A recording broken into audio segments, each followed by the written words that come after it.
Oh my! And we are live. Here, watch me go down the stairs. I'm in a canoe. Oh God! See, I'm really stretching it, Dave. Thanks a lot, man. Welcome to the Crafty Boys. This is episode 157. I had to look at the screen, going, yes, 157. That means that we've drank a lot of beer. And we've improved nothing in the world in the process. So we were off last week because Locke was Because everybody was off. I don't know where the hell everyone was. I was here. I just drank beer anyway. I was in Lake Louise. Dave was apparently en route to Black Creek, and Locke is on a plane apparently. So that's right. Locke left from here. He was here for what, 2 weeks almost, and he did a show from here, and that was kind of awesome. So and Dave was here, but he was only here for a day, so he's kind of a loser. Now you'll have to excuse me because I got a new webcam. Finally, I don't quite know where to point the light because this thing has got white balance like there's no tomorrow. There we go. I'm almost you like look fine. I'm like a disembodied person. We just love the fact that you're not blurry. Well, I'm not blurry, and hopefully I won't have to do this anymore and go, hey! Apparently the autofocus on this thing is pretty awesome. Who knows? We'll find out.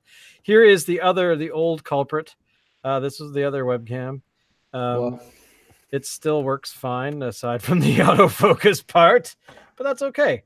I have no idea who chose the beer this week. Did we? Was this more of a? Well, I think it was kind of me, but it was only because we couldn't figure out who it was supposed to be.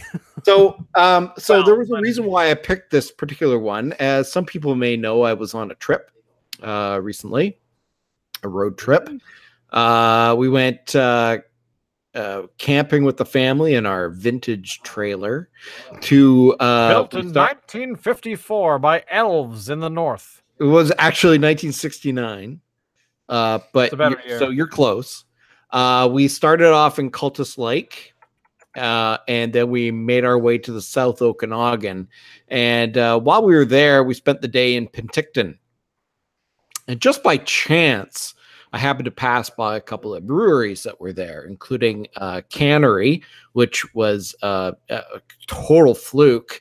We were on our way to the top of Mount Munson, and which is where if you guys are familiar with Penticton at all, as you're approaching it, you can see the words Penticton written in the side of a mountain across the lake, and kind of like the Hollywood sign in Hollywood, California. And on our way to the top of Mount Munson to actually touch the Penticton sign, there was the Cannery Brewing company. I didn't really have a chance to stop there, but I did go by the Tin Whistle Brewing, which I also happened to go past just by chance. And I saw this Killer Bee Porter.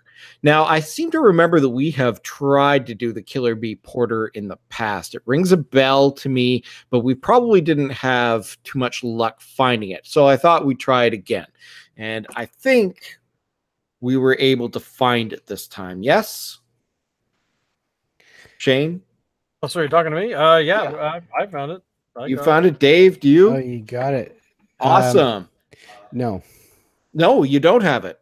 Dave sucks. That's it. The show's over.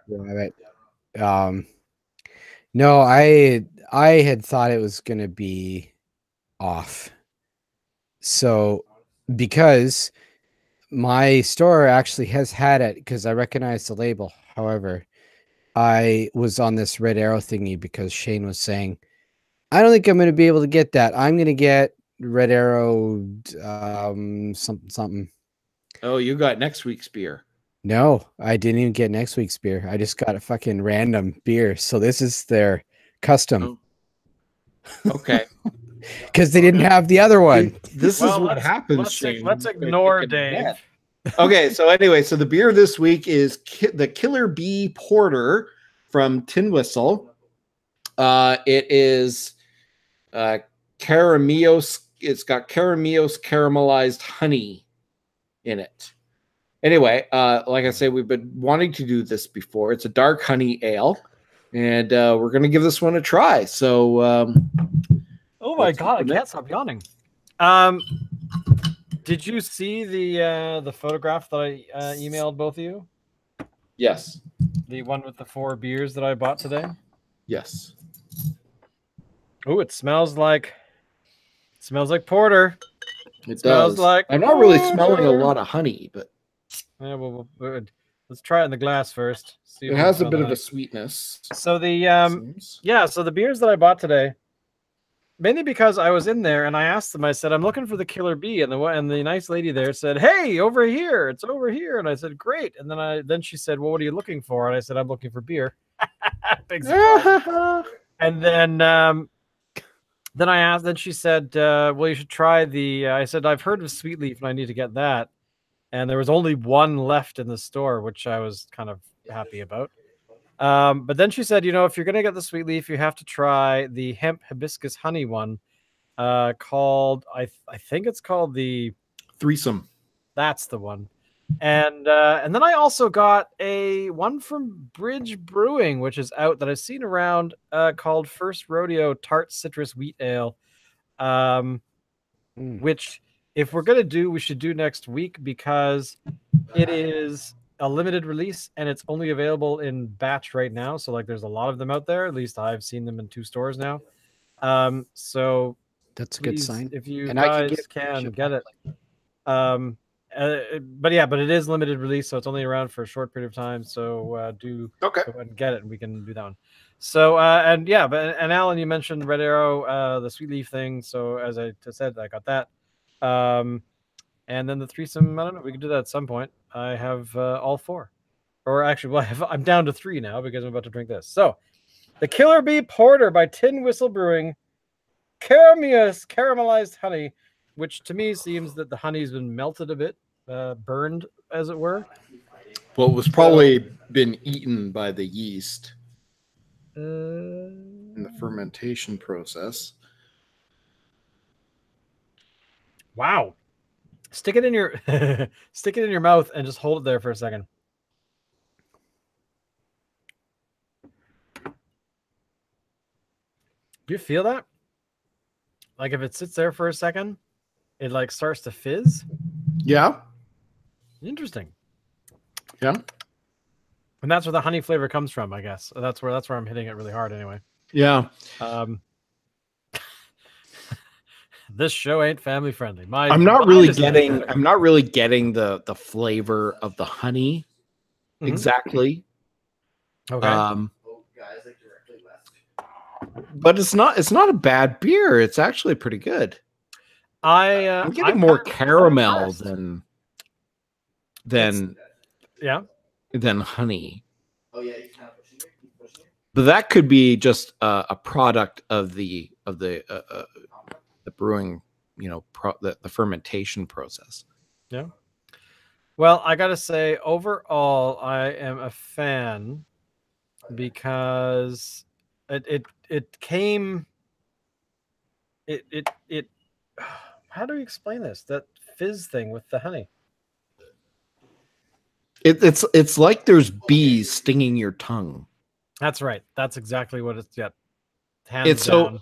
So what there is there's bees actually immersed inside the beer. The spirit of the bee. This is almost like Greek mythology here. So we're explaining the fizziness. There are killer bees actually inside the beer, tiny ones, and when you drink it, they sting your tongue. Okay, they sting. I gotta say, I'm enjoying the that sort of flavor, that taste. That's actually I like it. I'm missing it, quite frankly. It's a porter, and a porter you would normally not drink so much in the summer. It's more of like a fall and winter kind of beer, but this one's light enough that you could drink it year round. Now, I don't know if this is available year round. I think it is. I've seen it quite a bit on the shelves in my store. Actually, this one was difficult for me to find. There was only one BC liquor store that had it in stock in Victoria. That was all the way across town. I checked out some private stores and none of them had it. But I have seen it, plentiful in the past few weeks. So interesting. So I was just going to say that the Tin Whistle Brewing Company in Penticton, it's a nice little setup that they've got there. If you're ever in Penticton, I would suggest giving them a visit. And same with Cannery, which is near the way up to the top of Mount Munson. And if you get a chance to go to the top of Mount Munson, there's a nice little walking trail that goes up to the top. It's a fantastic view. It was a little bit smoky when we were there, but you could still see all around. And it was pretty spectacular. So I would highly recommend that. Nice. Yeah. Dave, have you opened up your beer? Oh, yeah. Tell us what you think. I actually really like this one. So it's a Kolsch, is it not? You're right. You're right. It's Red Arrow's custom Kolsch, and it's got a custom bike there, greaser on board. I think this is the kind of thing you could give to somebody who's not super adventurous with their beers yet. So I'm not sure what you two would think about it. I've had it before. Oh, have you? Okay. Yeah. So what did you think? What do you think? I thought it wasn't something that I would normally go for. It's not my favorite beer from Red Arrow. Having said that, for a Kolsch, it's actually, pretty decent. It's just not something that I would choose. I think part of the label with you'll notice that a lot of Red Arrow stuff has motorcycles or automotive type stuff on it. And that's because the building where the brewery is located used to be like an automotive motorcycle type shop. Oh, okay. Yeah. Okay. Nice. Yeah. So I'm curious about the Kolsch thing, Alan. Do you just generally not find you're down with the Kolsch, or you know what, the Kolsch is fine. It's fine. It just doesn't wow me. And if I'm gonna have something from Red Arrow, I'm gonna have something that wows me. And for me, sure, that's gonna be Sweet Leaf, which we're going to do next week. Now I haven't tried the threesome, the hibiscus honey hemp one that Shane also picked out. That one may be harder to find because that one is also a seasonal. But we will do our best on that one and see what we can locate and do that one in the coming weeks here. Nice. So what's the beer units on that that you guys are doing anyways? It doesn't say on the bottle here, and I should have looked it up. I don't think it's high. It's dark and rich tastes of chocolate and coffee. The flavor and aroma of dark honey creates a silky smooth finish. Silver medal winner at the Calgary International Beer Fest, which reminds me, Dave sucks balls because myself, Alan, myself, and our friend Todd and my dad are all going to be attending this Friday. So 2 days from now, we will be attending the wonder that is the Victoria Beer Festival. And again, year number 5 in a row, Dave has said, I'll totally go, and then bails at the last minute. Well, let's be fair. This year he didn't say he'd totally go. Yeah, I heard him.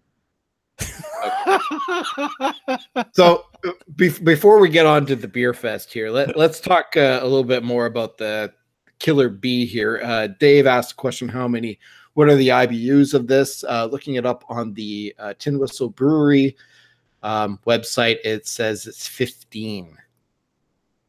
So it's not. It's very sweet. It's not bitter or anything like that. It sounds really dirty. It's not bitter. And there's a little bit of a description here. Scrumptious, a seriously dark honey ale blended with 5 barley malts, 3 imported hops, 4 specialty honeys. That's actually pretty impressive.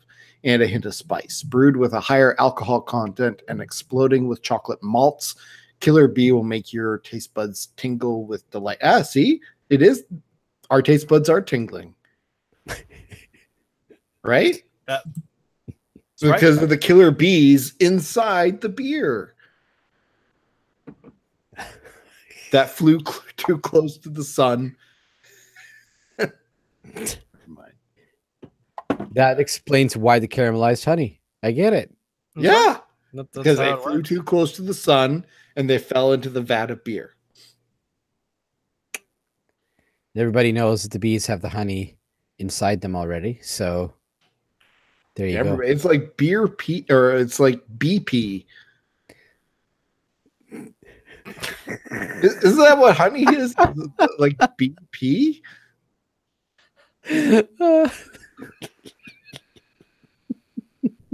Maybe. I don't know. I'm not sure. I think that might be the wrong end you're thinking of, but uh-oh. Ew. I'm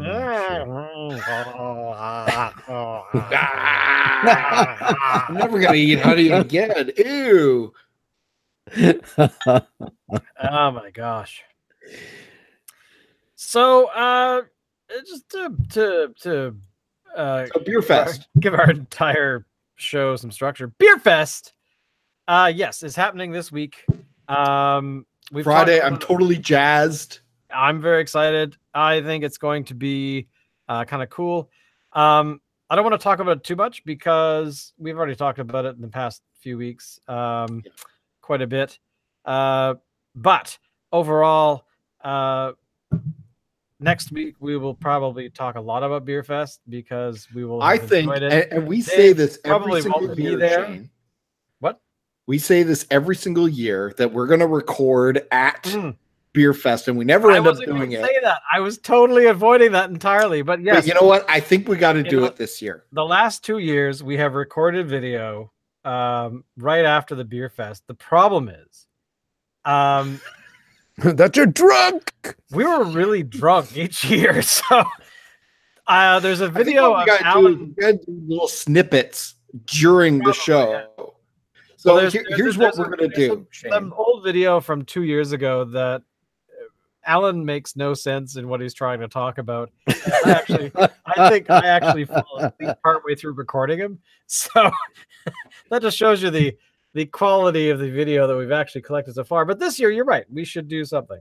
Okay. So to help us, part of the problem is that we're holding on to our little taster glass, while we're trying to record. It's just not, it's just not a good setup. So Shane, I don't know if you recall, but we also went to the Christmas beer show. I do. Right.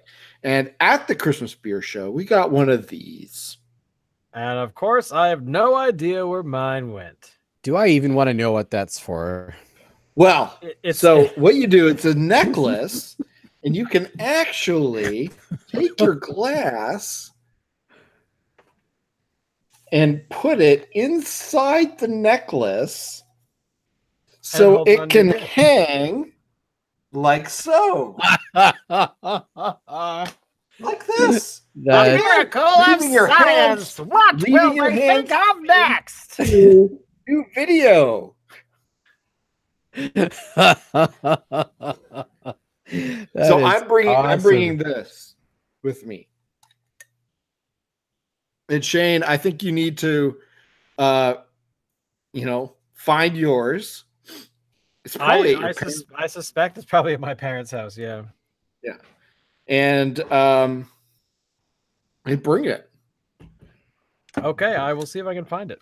But overall, I think this is going to be an interesting Beer Fest because it's happening in 2 days. That's really the only reason. But of course, Dave won't be there, so lame. Lame, and double lame on you, Dave. I suspect that you... What can I say? You now, just, you know... Now, also on my trip, we stopped through Revelstoke, spent the day in Revelstoke. Revelstoke was an interesting town. It wasn't what I was expecting. I've never been there before. Definitely like an extreme sports kind of town. And while I was there, I had a chance to stop in at the Mount Begbie Brewing Company. And I purchased, I haven't drunken it yet. I was kind of hoping we could do this on the show, but I don't think you guys are going to be able to get your hands on it. Anyway, it's called Tail Whip.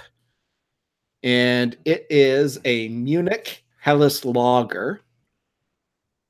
I'm not really a big fan of lagers, but the label looks so appealing with like, you know, like the bike sprocket and all that kind of stuff, and the guy doing the weird bike trick thing. I had to buy it. Bike trip thing. Yeah. I don't know. You call that an ollie or? No idea. I am not. Who knows? So I haven't had that one yet, and I will. And when I do, I'll give a report. Like I say, I was hoping that we could all get our hands on it and maybe do it on the show, but I don't think that's going to happen because I haven't seen it anywhere around here. And their facility there was kind of interesting. It's easy to miss. It's off of the #1 highway. It's not actually, I mean, it is in Revelstoke, but it's not in like the city center. You actually go out of the city center to the highway, and then there's another little turnoff that comes off the highway, and you're going down this nothing road, and it shows brewery this way. And you look at it's basically a driveway to what looks like a dilapidated farmhouse. But what you can't see is the brewery is behind the farmhouse. So you actually have to drive past this farmhouse to this big, you know, new looking building. It's actually a fairly nice setup in there. I'm just picturing people going to the brewery and just suddenly like, and there's like, you know, that's actually what they, you know, I can't quite get the taste on what this beer actually, it's so surprising. I wish I could tell you exactly what my mouth is feeling right here. And it's like Soylent Green. The beer is in the human. But the actual brewery is actually in a really state-of-the-art building with a retail section and a taster area with a patio and a bit of a restaurant, and it's really neat looking. Now, I mean, I was there with the kids and all that kind of stuff, so I couldn't stay too long. But yeah, it was a really interesting place. And if you're passing through Revelstoke, I suggest stopping in at the Mount Begbie Brewing Company. Cool, nice. That makes me feel really good. Mm-hmm. Or something. So what beer breweries have you been to, Dave? I've been to a few, and I'm not counting the ones in the city. Have you been to ones that are not in your local area at all? Any, you know, of any kind? No. I have been by the Phillips. I haven't been in it, but I've been by the Phillips Brewery because, hey, if you live in Victoria, you've probably been by the Phillips Brewery. But I have been to the Gladstone in Courtenay here. And actually, I was going to say I have been to the Cumberland Brewing Company, otherwise known as CBC, but I have not. I was nearby. There's a Ryder's Pizza, which is very close to them and serves up CBC, of course. I believe they've got a few taps of theirs. And that's it. Now, isn't there Campfire Brewing in that would be Campbell River? Yes. And I have been by. Have not been to that. Have been by it, but have not been to it. I think we got to send Dave on a mission to go and check that one out for us, because I've actually never had anything from Campfire before, because I don't believe their stuff is available. Yeah, anymore. I don't know if you can even get their stuff really anywhere, to be honest. I've not looked. Well, you really must be able to get it somewhere. I mean, direct from the place, either as a growler or what. Yeah. I'm just thinking, not that I've looked, but as you just pointed out, I don't believe I've ever seen even some cans. Right. Anywhere. I've been starting to see particularly Gladstone in cans. Yes. I'm assuming they get one of the trucks to come by and do some canning, because I don't believe they have their own facilities. I could be wrong, but they look like, the plain cans that get the label slapped on instead of some kind of fancy. Well, and that's this can here from Mount Begbie is the same way. Okay. Yeah. From what I understand, speaking of the bottles, that is a choice because it's stylistic, but more importantly, it is also they're prepping for this whole aluminum tariff thing in our country, where the U.S. is putting a tariff on aluminum being exported, because we export apparently a lot of stuff that gets made into stuff that gets sent back to us. So from what I gather, it's cheaper to buy cans that are not printed on, like are not processed for labeling, and it's easier to buy stickers essentially that get stuck to the cans as they're on the line. So supposedly this is what I've been hearing on the interwebs, but of course everything on the interwebs is true. So yes. You never know. So we can treat it as gospel, is what you're saying. Pretty much, yeah. I mean, how else can you treat it? So that's supposedly the reason why. I don't know if that's true or not, but there you go. Because I've been seeing it a lot, especially for companies that don't have their own sort of facility. There's some beer over here made by some brewery that I cannot remember the name of, but they make some amazing beer. But they're only like short runs, and you pay more for them because they are doing short runs. So it's a bit of a strange kind of situation where who knows what's going to happen. I mean, we've talked about the whole cans being more expensive thing off and on over the last few months. So but who knows what the future holds for that, because it's hard to predict, because there's a few different things going on in the world at the moment that affect our beer. Did you guys know this? I did not understand this, but I gather a few days ago the Buck a Beer thing went into effect in Ontario. Did you remember this? We've talked about it. One of his promises during the election was that he would make beer and wine available at corner stores at $1 a thing or whatever. Only if breweries actually went through with it. Yeah, I was going to say, did Ford actually manage to cram this down their throats or what? Well, the minimum price of a bottle or can of beer is supposed to be $1. It used to be $1.25, so it'd be like our BC Liquor Board saying, no, beer could be cheaper now because of reasons. But I gather the adoption of this there was only 3 companies that implemented the new price. Cool Beer Brewery, I don't know what that is, but right off the bat, it sounds terrible. Have you guys had cool? I'm gonna look this up. Never even heard of it. Okay, Cool Beer Brewing. They brew beer in where do they brew beer? Since 1997, they've been brewing Stonewall Light, Millennium Buzz, and Cool Beer, their flagship blonde lager. This sounds like a company that's dying for market share. About their brewery, it's they have home delivery. Home delivery. Founded in 97, Brampton, Ontario, operates now in Etobicoke. Oh my God, how do you say that? Etobicoke. That's the one. Etobicoke, Ontario. That's where they've moved to.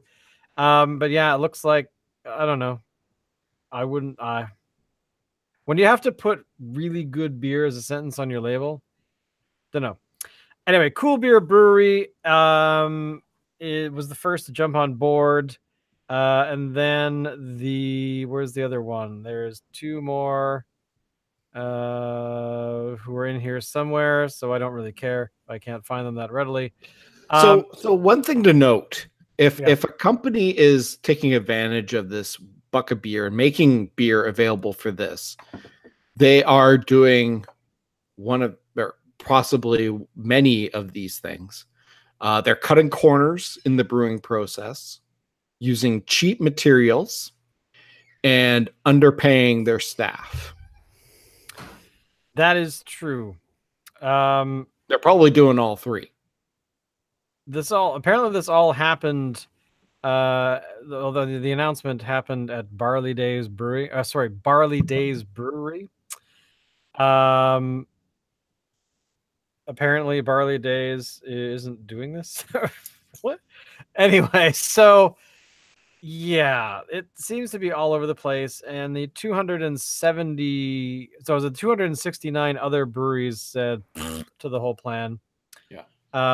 And referred to the breweries that actually are doing it is desperation, drug addiction, and kissing Doug Ford's ass. Precisely. So there you go. And there's actually a lot of concern that this might increase impairment people that are getting charged with impaired driving and stuff, which Doug Ford's response was, yeah, we're responsible enough. So who cares? This is a nothing thing. Yeah. It doesn't affect us in BC. So it sounds like it's kind of stupid and probably won't work. And I don't quite understand why he's doing it, aside from it's a cheap shot to get votes, but who knows. The other story that I wanted to talk about was something we touched on a little while ago. Remember the brewery that I ran into? I talked about this, I don't know, 10, 15 episodes ago, but I went into Brewery Creek liquor store, and I went in there, and they had a sign that said new brewery being taken on, and the brewery was, I think, can't remember, their beer was good. I don't remember what they're called because they're back east and they're only just making inroads into the west. But basically, it's not really that important. The thing is the whole idea about the art for labels, where this brewery was getting people to donate art to put on their cans. And I took issue with the nice lady at the liquor store saying, you're just you're getting it done, like they're submitting it for free. That doesn't make a whole lot of sense. Then I later on thought about, well, that Jones Soda Company, I think, does the same thing. I think a lot of the photography they use on their bottles, they don't actually pay for. It is actually submitted by fans, yeah. So I don't know. I'm a little torn because I would prefer people that actually take the time to make a label or artwork for a label, that they should be remunerated somehow. But I don't know. What do you guys think? Oh, that Collective Arts, that was the name of the brewing company. They're from Hamilton. So to date, they've received 19,000 submissions from more than 40 countries. You know, if people are willing to submit their artwork, I guess, in that way for nothing in return, I mean, let them. You know, they're suckers.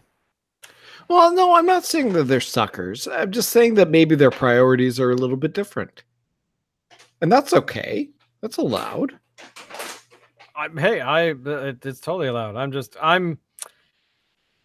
I think it's, I don't know. I think that there's definitely a level of advantage being taken. But again, you know, if you're taking I don't think so, because it's a willing party, right? I mean, it's not like they're promising something that they're not. That's true. I'm just saying that for a company that's making a commercial product to request for basically free labor, doesn't sit well with me, because I think that if I was a brewery and I was making beer and I was selling beer, that I could, you know, even if it was like $20, here's $20. That's all we can afford. If you want to have a label and you have some artwork, we'll pay you $20. Like something, you know, not a sort of, you know, hat in hand. Oh, we need some artwork for our fucking. No, you don't. Come on, like. Listen, I tell you that the gig economy is going to be like the death of us all. There was, as some of you may know, I'm the gig economy. I'm trained. I have a university degree in communications, and you know, I like to work in communications. I was actually noticing that there was a government position with a municipality in the Lower Mainland where they were looking for communications professionals to work on a volunteer basis, doing actual work for a municipality. Because there's so many people out there in the gig economy, there isn't enough work to go around. They figure somebody's going to be willing to do it for free. And they're right. And they are right. They probably found tons of people that were willing to do it for free. Yeah. You know, I think in a way, it's not necessarily a bad thing. And I say that because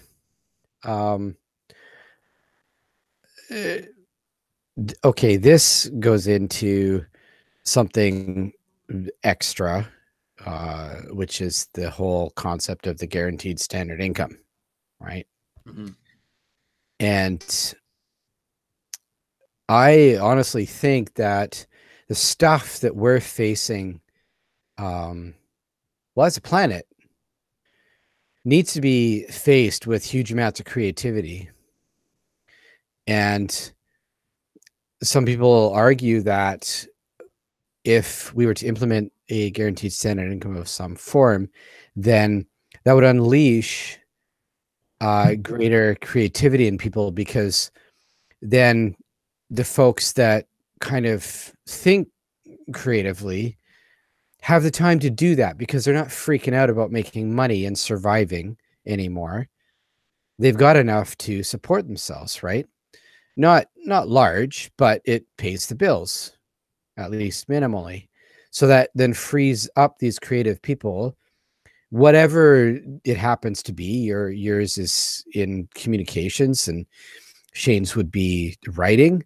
Mine would be the kazoo, you know, just as examples. But the point is that the unleashing of the creativity is a good thing, because that's where you can start to solve the problems that we are faced with trying to sort out these days, right? But as it stands right now, it's a little hard to unleash that real wave of creativity, because the folks that have that naturally and might be more than happy to, for example, you know, work for the municipality to do some gig work for, you know, cheap or free. That in itself is a good thing. The lack of support, that's not cool.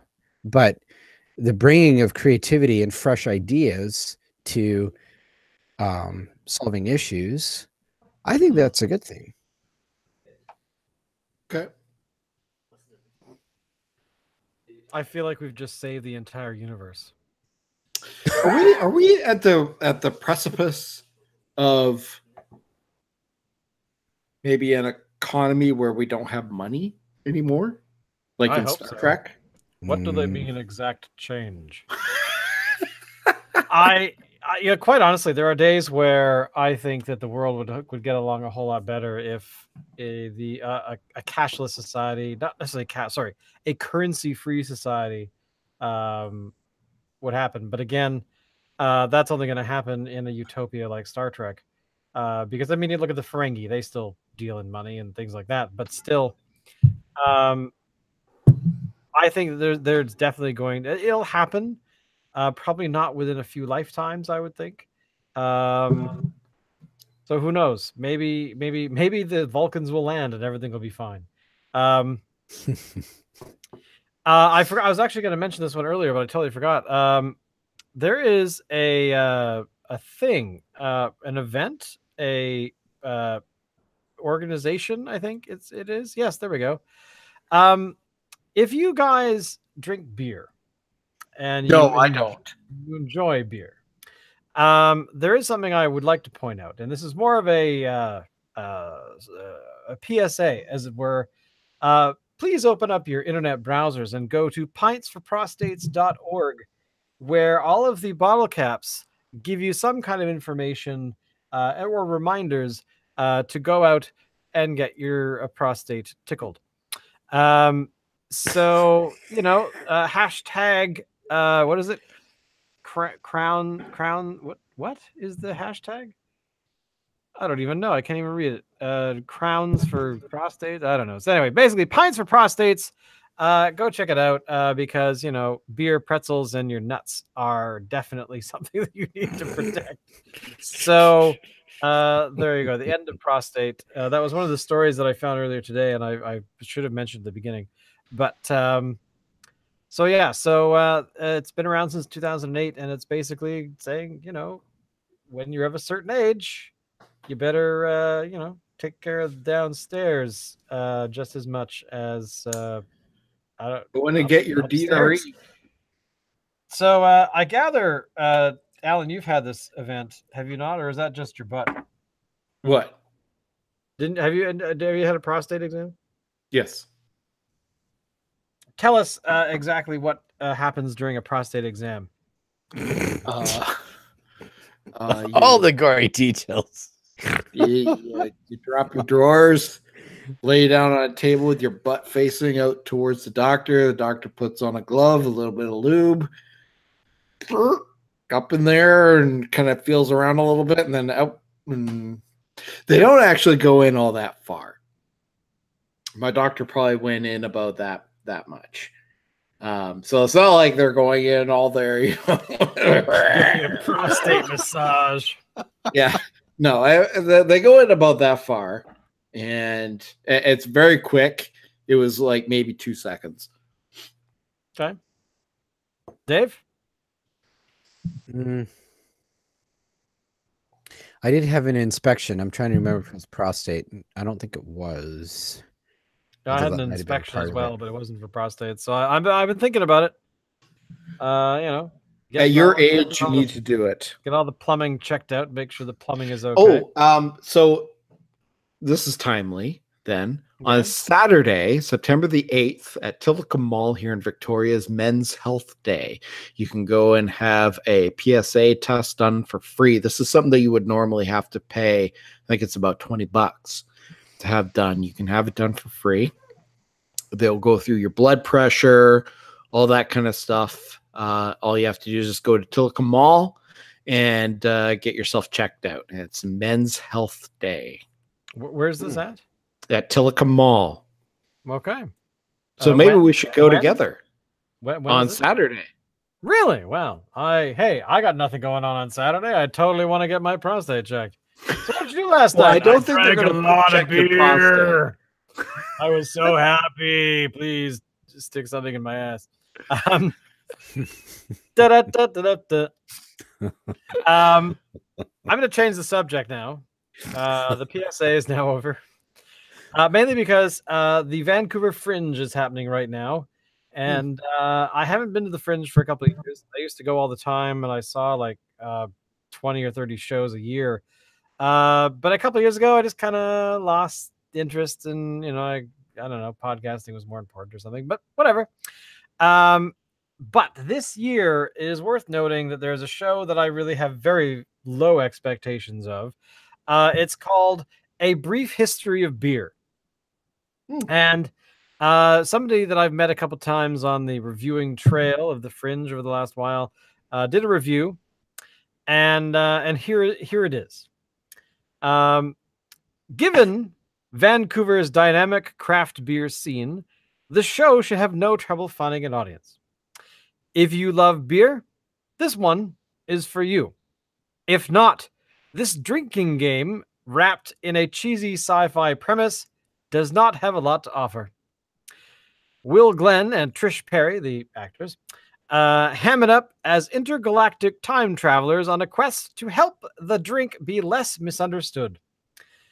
There are some interesting history lessons in this play, ranging from the female-dominated arena of beer production in the ancient world to the Industrial Revolution era London beer flood. But if you're not drinking along, the hour will feel very, very long. So, if you are in Vancouver and you want to see something that has something to do with beer, please give this show check them out. A brief history of beer. The thing is, the reason that I actually took note of this show at all is because I'm assuming these are the costumes in the entire play, but I've seen this on 2 or 3 different advertisements for this show. They're wearing Star Trek uniforms from the original series, except instead of the Star Trek insignia, they have a pint of beer as the insignia. So maybe it will rock. And it has a YouTube trailer as well. You should check that out. Wow. But space, it's big, real big. And dark too. I am not even going to comment on that in much detail. So anyway, there's this guy with a pair of pants. Well,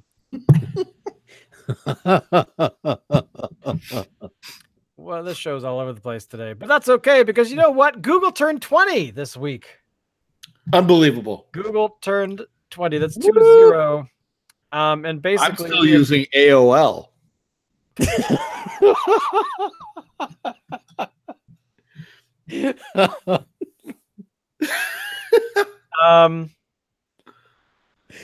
You know what's really interesting is that how the world has changed because of companies like Google. I'm not saying Google, I mean, they've done a lot for the internet. A lot. But my favorite bit of trivia for this particular birthday is that Yahoo tried to buy them in 2003, I think, for like a few $billion, and they turned it down, which I thought was hilarious, considering that Yahoo is pretty much done. Is that a word? So, hey, by the way, if anyone out there is listening and you actually have a Yahoo account, good luck to you. It'll be a moment in time where we all look back on Yahoo and go, wow. But yeah, so basically, it's 20 years old, and I can't believe it has been that long, because I remember the first time I used Google, it was an ugly little website, but it had more search results than God, what was I using then? Not Alexa. Oh, good Lord. I can't remember. There was a search engine that we used a long time. Netscape? Netscape's engine had a thing? I don't remember. Whatever. Who cares? I don't care anymore. Netscape was a browser. Yeah, but I'm trying to remember. There was a search engine, Alta Vista. That's what it was. Alta Vista, yes. Alta Vista was like the king for a short while. God, I remember MapQuest as well. Is MapQuest still around? No. No, MapQuest is gone. Oh my God, MapQuest is still there. What? No, I thought it was gone. No, it's still there. MapQuest.ca is a thing. Wow, who knew? Maybe it's like an open source thing. It's owned by a company named Mapbox, whoever the hell that is. What about Ask Jeeves? Is it still around? Oh, jeez. Yeah. Let's see. Ask Jeeves, you still around? I somehow doubt Ask.com is still. Oh my God, it's still there.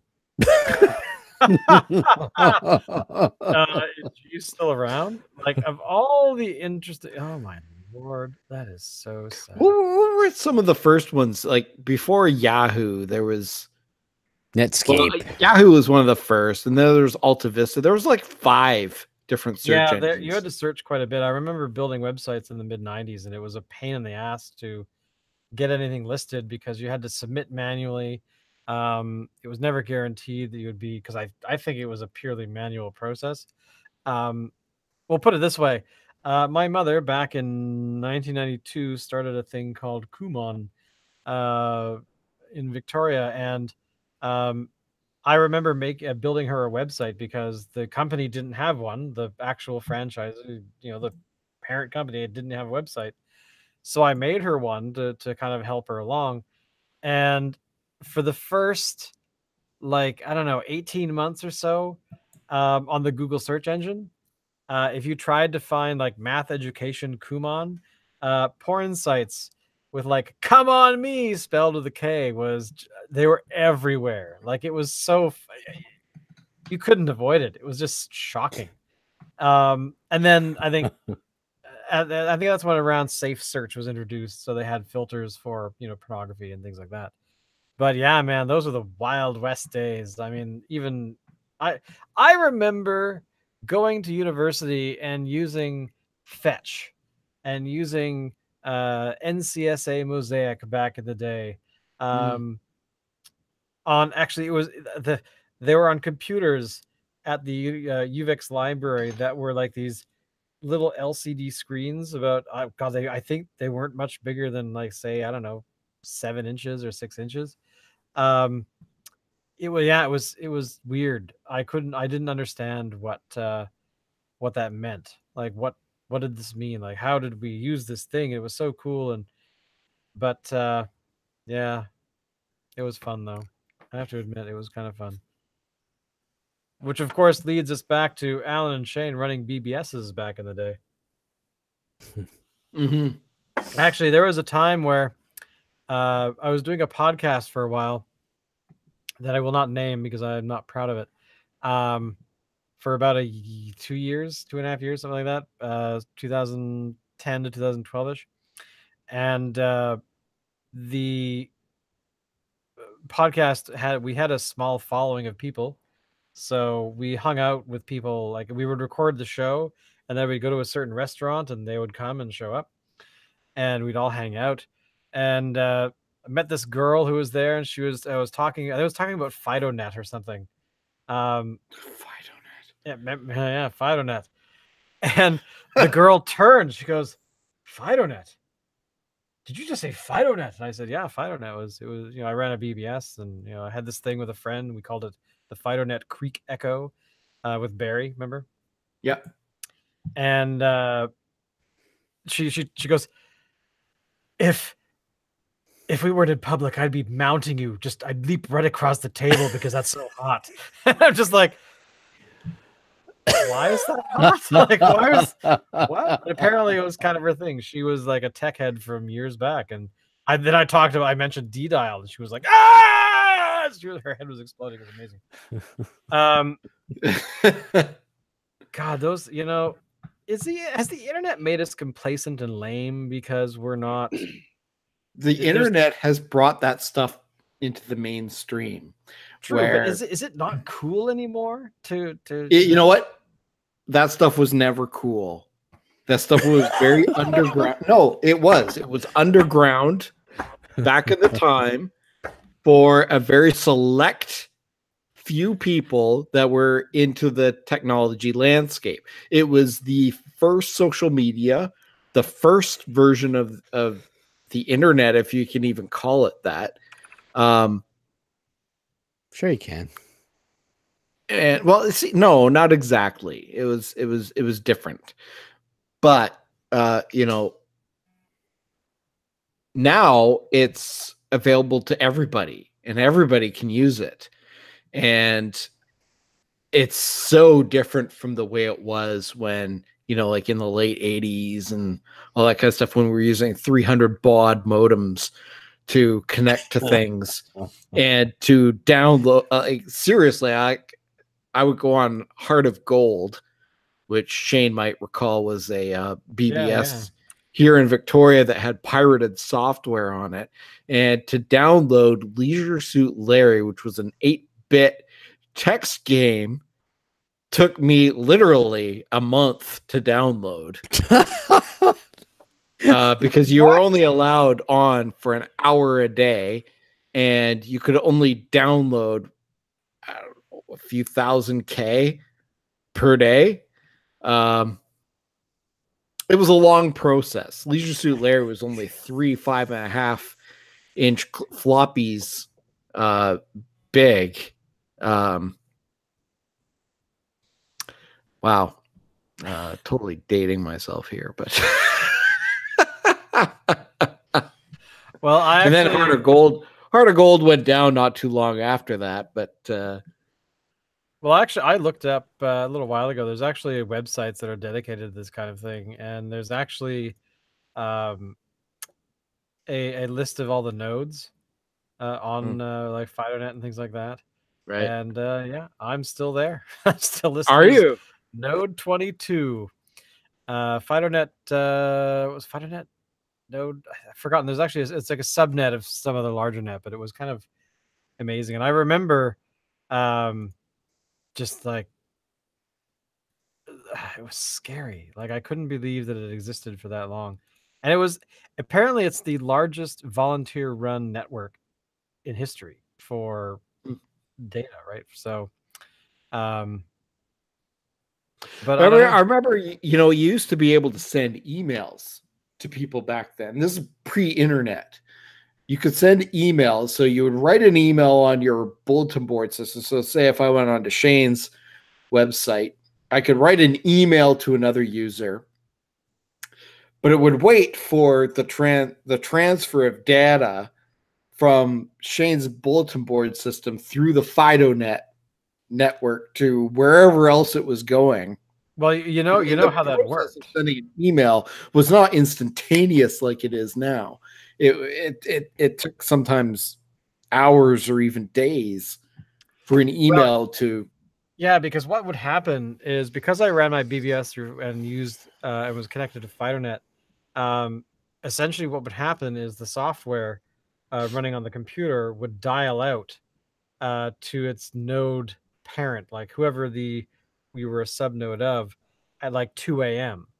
Yeah. And it would transfer any messages that were written on your website, on your BBS, and it would receive messages from there. So it was quite like it was amazing. It was amazing, and it actually functioned for one. But back in the day, it was a lot of effort. Yeah, it was a huge effort. Like it was to like, and that's what I mean. It would download. I think it would download a certain number of messages at a time. Like it would actually limit the number of messages it would download so that it could turn around and allow someone else. Because this is the thing, you're dialing out to somebody, which keeps the line busy. So therefore, it downloaded. It would send a bit, receive a bit, then it would disconnect, and then the next call would come in, kind of thing. So you'd have to pick up the phone and put it down on the modem, for 300 bauds. It was amazing. Like it was shocking that it actually worked.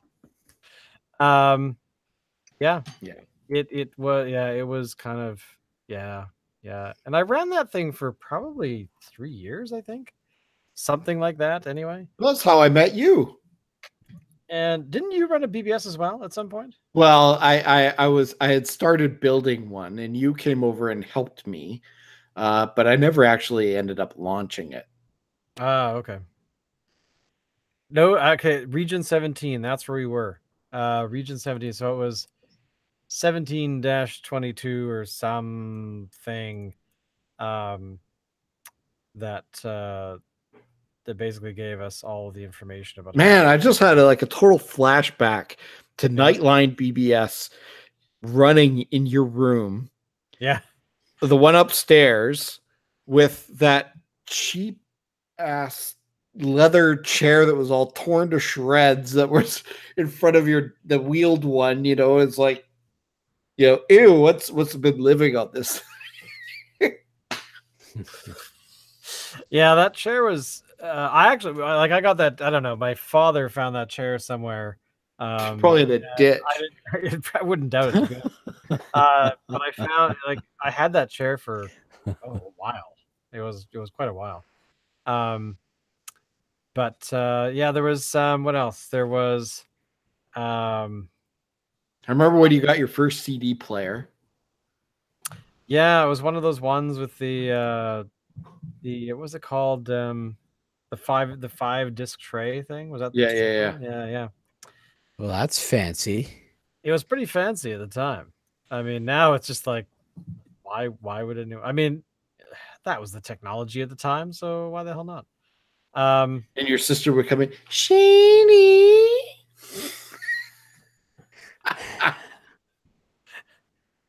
That is so awesome. My God, we've been alive for a long time. There's all these memories. I know. We were kids. Oh my God. And now we're sitting around here. Your child is like an adult and you should kick him out at any time now.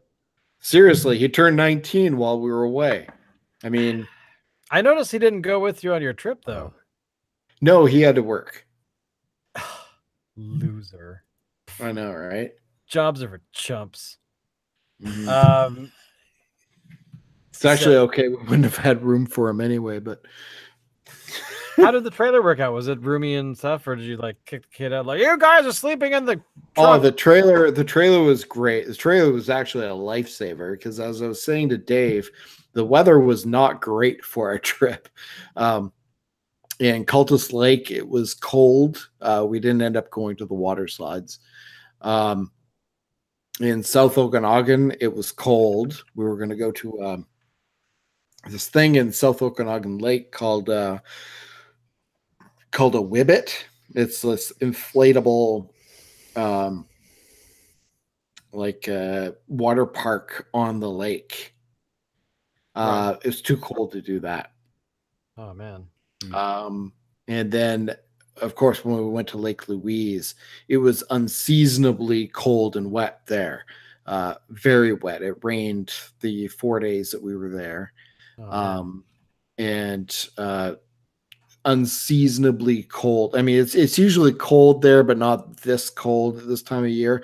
It went down to 1 degree at night.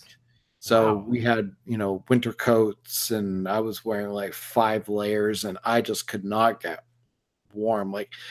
Here in Victoria, it'll get down in the middle of winter to 5 degrees or something like that. And I'll just wear a raincoat or whatever. It's not a big deal. But there, it goes down to 5 degrees. I'm freezing my cojones off. I just could not get warm. I'm shivering, and it was an interesting experience. Very beautiful.